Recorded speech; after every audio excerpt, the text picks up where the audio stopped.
법률수석일지 민정수석일지 뭐 민생수석일지 알 수가 없다 이렇게 주장을 하는데 내용은 사정에 있는 거잖아요. 그런데 또 이게 시민사회 여론 정치지 사정은 또 안 한다. 그러니까 무슨 얘기냐면 그 공식적으로 그 국민들한테 기자들한테 밝히는 거하고 실질적인 내용은 전혀 다른 바퀴로 굴러간다. 이렇게 봐야 되는 거 아닙니까? 그 원래 검찰 특수부 출신들이 하는 일이 그래요.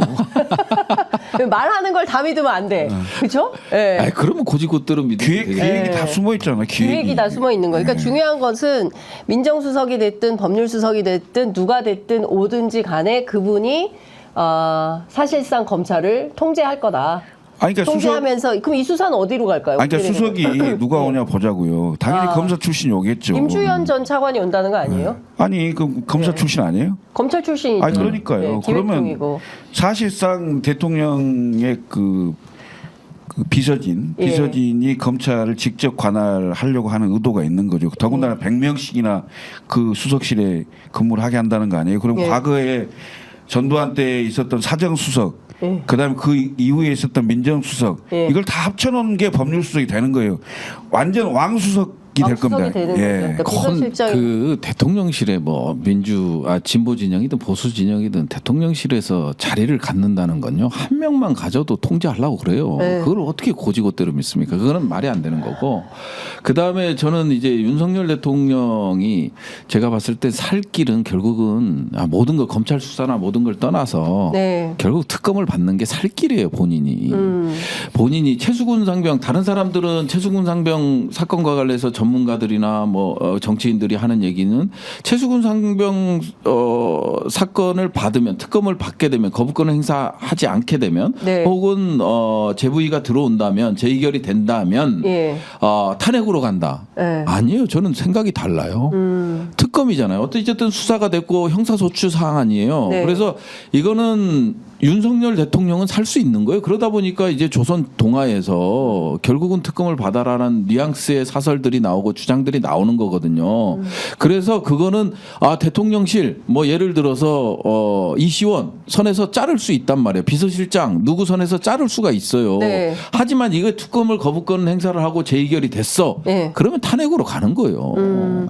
그럼 대통령 탄핵으로 가는 거다 올가을.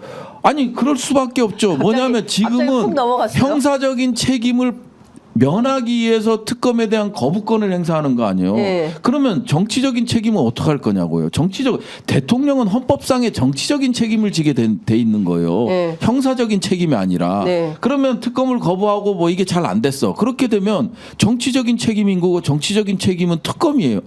탄핵이에요. 헌법이 명시하고 있는 탄핵이란 말이에요. 그래서 지금 눈앞에 형사적인 책임을 면하기 위해서 내가 또 이제 조사를 받아야 되고, 서면 조사가 됐건 뭐가 됐건 방문 조사가 됐건 조사를 받아야 되고, 이걸 또 국민들 앞에 어떻게 검사 출신 대통령이 이 조사를 받냐 이러고 앉아서 지금 특검을 거부하는 거 아니에요. 그러다 보면 결국은 탄핵으로 갈 수밖에 없는 거예요. 형사정치 책임이 정치적인 책임으로 넘어갈 수밖에 없고요. 박근혜도 마찬가지였잖아요.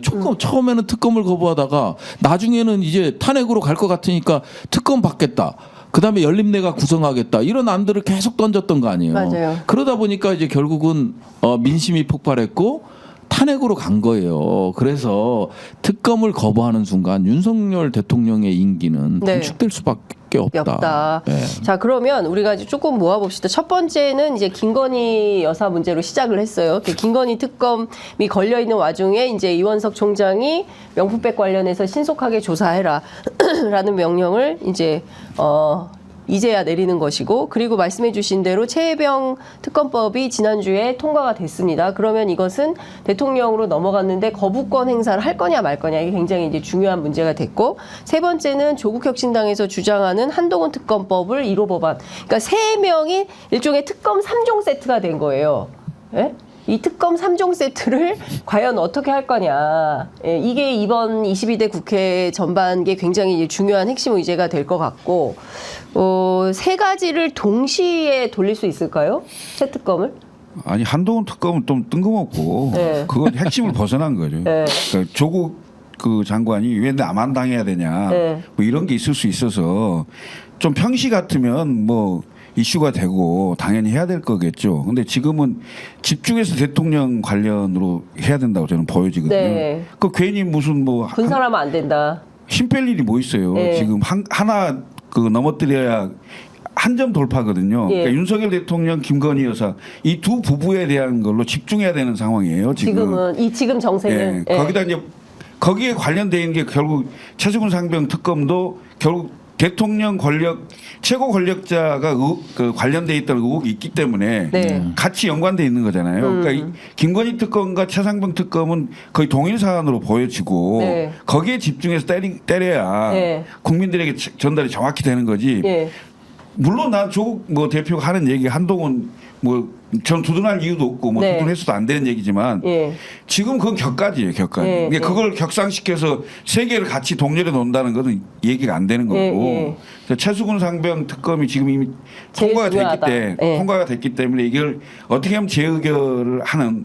그러니까 저는 여론전을 많이 해야 된다고 생각해요. 예. 지금 이미 국민 거의 70% 정도가 동의를 하고 있는 상황이기 때문에 아니 생태 같은 자식이 군대 가서 죽었는데 그 사인을 정확히 밝히자. 네. 위에 명령을 누가 잘못했는지 조사가 잘 됐어요. 경찰한테 넘겼는데 그걸 권력이 개입해하고 그 서류 다 뺏어오고 그 수사한 사람을 지금 항명죄로 재판을 하고 있는 거 아니에요. 이 꼴을 지금 국민이 다 보고 있어야 됩니까? 아무리 권력 아니라 권력 하렵이라도. 네, 그렇죠. 아니 근데 지금 중요한 말씀해 주셨는데 갑자기 검찰이 김건희 여사와 관련된 명품백을 딱 던지니까 모든 여론이 또 김건희 여사 쪽으로 가잖아요. 그러나 지금 집중해야 될 것은 지난주에 있었던 최혜병 특검법 통과다. 여기에 그 놓치지 말고 가져가야 된다. 그러니까 다른 것보다 원점, 그럼요. 원점 타격이 제일 중요한 건데 그 원점 타격의 핵심은 최혜병 특검법이다. 이제 이런 말씀 주셨어요. 네. 그 거부권이 중요한데 이제 대통령한테로 넘어간 거잖아요. 거부권 네. 행사하겠죠, 뭐. 지금 뭐 대통령실 입장을 보니까 예, 예. 뭐 나쁜 뭐 정치, 그러니까 뭐, 예. 이제 저 사람의 목숨을 가지고 정쟁의 정치적 목적을 위해서 나쁜 정치를 한다고 이제 비서실장이 얘기를 한 거 아니에요. 홍철호 수석도 뭐 네. 같은 뉘앙스의 얘기를 했던 거고. 네.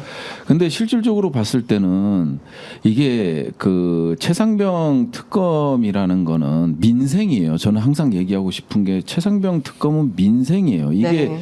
정치, 정쟁이 아니에요. 민생이에요. 왜냐하면 우리는 헌법에 명시된 4대 의무를 수행하기 위해서 국방의 의무를 수행하기 위해서 뭐 부모들 입장에서는 끌려간 거 아니야, 아들이. 거기에다 그렇죠. 이제 등을 네. 두들겨주고 잘 다녀와. 네. 근데 이제 갔는데 이제 어떤 불법적 명령, 작전 통제권도 없는 일사단장의 불법적 명령에 의해서 금리에 휩쓸려서 죽었잖아요. 네. 그러면 사망을 했기 때문에 이 사망한 거를 또 권력이 나서서 비호를 하잖아요. 그렇죠.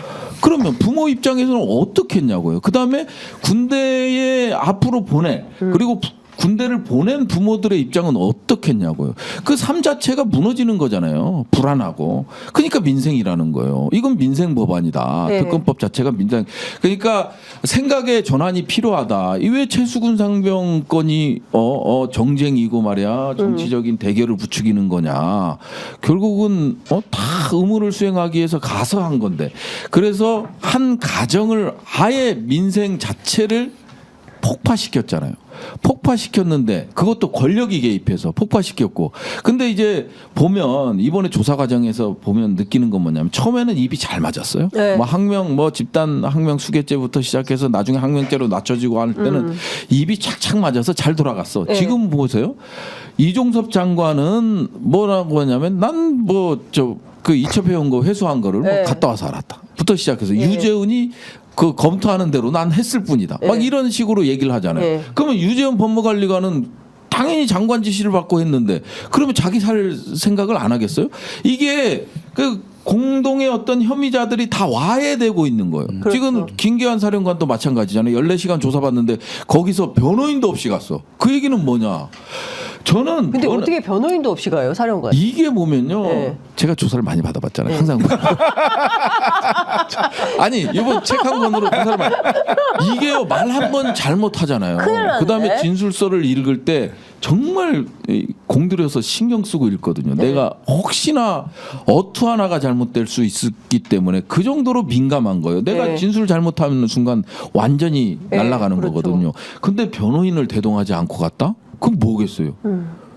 이실직고 하겠다는 건가? 아니 저는 그걸로밖에 안 보여요. 에. 내가 살겠다. 예. 변호인을 대동하고 가면 예. 또 언론에 리크가 되고 뭐 예, 이렇게 예. 하면서 이제 논란의 소지가 많이 될 거 아니에요. 예. 근데 이거를 최소화하면서 내가 살겠다. 저는 그걸로밖에 안 보여져요. 그래서 지금 유임까지 시켜줬는데. 공동 혐의자들이 예. 지금 와해되고 있는 거예요. 예, 그동안 뭐 윤석열 정권의 권력이 워낙 막강했고 네. 총선하기 전에는 야 이거 과반 가까이 얻을 것 같고 그러면 우리를 보호해주겠지 이 생각을 했단 말이에요. 근데 신범철도 보면 후배들을 위해서 물려주겠다. 그러니까. 저는요 신범철 차관이 네. 권력 욕도 있고 국회 정치에 대한 욕심이 엄청 많은 많은 사람이에요. 분이죠. 네. 정말 많은 사람이에요. 그러다 보니까 차관할 때도 보면 그냥 얼마나 대변인실 괴롭혔는데 방송 한 번 더 나오게 하기 위해서 섭외하고 또 명예훼손으로 가려면 가고 그러면 아니 그런 사람이요. 그 정도로 욕심이 많은 사람 여기 배치 됐어 이제. 아니 그걸 떠나서 그 정도로 욕심이 많은 사람이 딱 보여요. 눈에 네. 보이고 이런 사람이 탈당을 했어요. 그다음에 정치를 안 하겠다고 했어요. 본인한테도 엄습하는 거예요. 야 이거 큰일 났다. 내가 봤을 땐 최소한 직권남용은 아니더라. 뭐 직무유기가 됐건 뭐가 하나로는 걸리겠구나.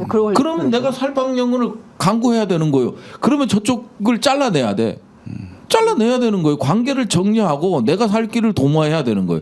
이런 것들이 다 보이는 거잖아요. 지금 네. 현재. 지금 보이는 거고 그렇게 가는 거죠.